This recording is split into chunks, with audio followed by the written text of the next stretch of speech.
from Ardea HQ. It's November, it's bleak, it's cold, it's overcast, it's wet, it's Scotland. What do you expect?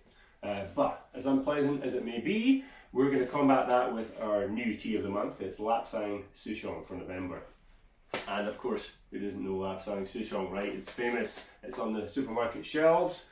Everybody knows it for its smoky pine wood aroma and flavour. It's the peated whiskey of the tea world. And when I tell people that I sell an unsmoked version of Lapsang Souchong, they're not interested anymore. But let me tell you, it's well worth it. This is the real deal. It's untainted, it's unsmoked. We're not trying to cover up anything here. This is high quality, high altitude leaves from the origin of black tea, the heart of black tea, Tongmu village in Fujian province. And this has got so much going on in this tea. We don't want any smoke near it. It needs to be appreciated for what it is. So cool, let's talk about the black tea origin story. And Lapsang Souchong is the protagonist in that story. Every good tea in China has an origin story, and this is no different. But this tea was there. This is the one that started it all. It was when black tea was first invented by accident. Of course, there's different variations of the story, but most of them follow a similar narrative. So we're in Tongmu village in Fujian province, beautiful mountain pass, and the villagers are getting their tea harvest ready for making green tea. Then the warning is sounded. Some soldiers are coming through. Goodies, baddies, who knows? Let's run away and hide and not wait and find out. So the villagers cover up their withering tea leaves, hide them and hope that the soldiers don't discover them, and they go away and hope for the best. So of course the soldiers come through. They're eating all the food, they're drinking all the drink, they're having a good time. They settle down for a kip and they find some delightful beds to sleep on, which happen to be these tea leaves hidden under the blankets, very soft, very lovely, and they go to sleep, probably having horrific nightmares about all the horrific things they've seen in the war and battles.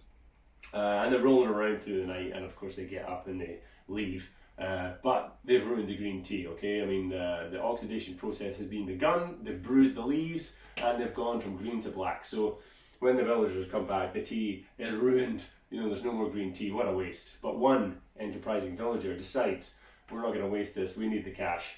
Let's get it down to market and see what we can get for it. So they hurriedly put it through the process of completion, and they fire the tea to dry it out and save what they can, imparting in the process this smoky aroma, covering up maybe some faults in the tea at that point, and they get it finished and they send it off the market. And of course at this point we've got some Westerners kicking about down on the coast, and they're looking to pick up some tea. We're already getting hooked on it by this point, and we're about to get seriously hooked on it when this new form of black tea arrives.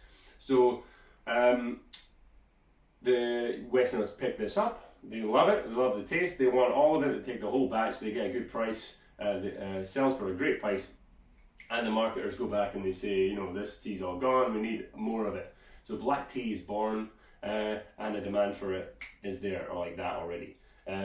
So we've fallen in love with the smoky black tea, and this puts Tongmu firmly on the map for this authentic original tea that they have. So yeah, that's the smoky version. Our version is unsmoked. Now the Tongmu village in itself is a high mountain area. This tea was picked on the 15th of April, and around about 1,200 meters in altitude.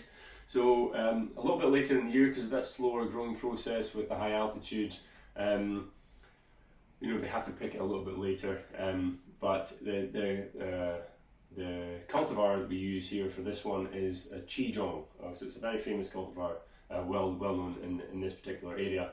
You will get Lapsang that is fruity, you will get Lapsang that is more floral. This one is well and truly on the fruity side. I can get this being brewed across the room. It's absolutely fantastic. You're going to get big stone fruit aromas, really complex, really fresh, vibrant aromas of peach and you know, mango blossom. Lots going on in there, but also another underlying classic profile of woody, tobacco-y, leathery earthiness, along with it, even a slightly creaminess too.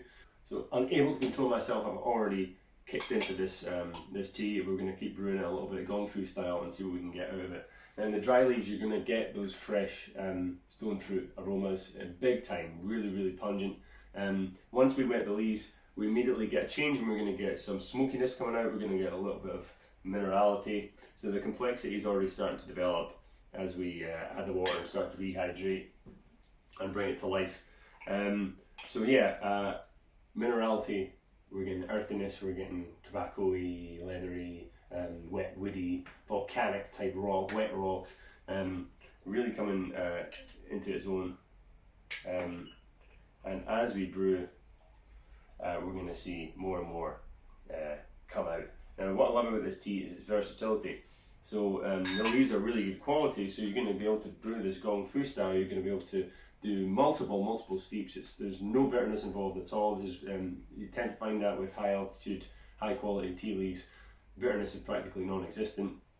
So you're going to get multiple steeps from this. You're going to enjoy discovering and sharing these immense flavours as you unfold the brew with a gong fu style process. But you're also going to be able to brew this quite easily in bulk in your teapot in the mornings. It's an everyday drinker, but it's something that can be appreciated on a whole different level when you're using gong fu style brewing as well. So lots to be appreciated, and I think because of its complex profile, it's going to suit just about everybody's taste. So immediately when we're tasting it here, I'm still getting that the dominant flavour is the peachiness. It's a really rich, ripe, fresh fruitiness to it. I mean, it's quite unbelievable. It's just like biting into fresh fruit, peachy, nectarine, definite floral aspect there as well. That's what's bouncing around on the top. But underneath all that, you do get an earthiness to it that kind of holds it all together. This is an incredibly well balanced tea. You're going to get that woodiness, you're going to get a kind of vintage, mature foundation with that vibrant, dancing fruitiness on top. So a lot to be said for it. So this is picked at 1200 metres, the Souchong cultivar, and it's processed just like any other black tea. So firstly, it's withered. No soldiers involved this time. It's withered for 5 to 6 hours until some of that moisture content is removed, about 60% loss in moisture. Then the leaves are pliable enough to be rolled, and they'll be rolled to start that oxidation process that we talked about.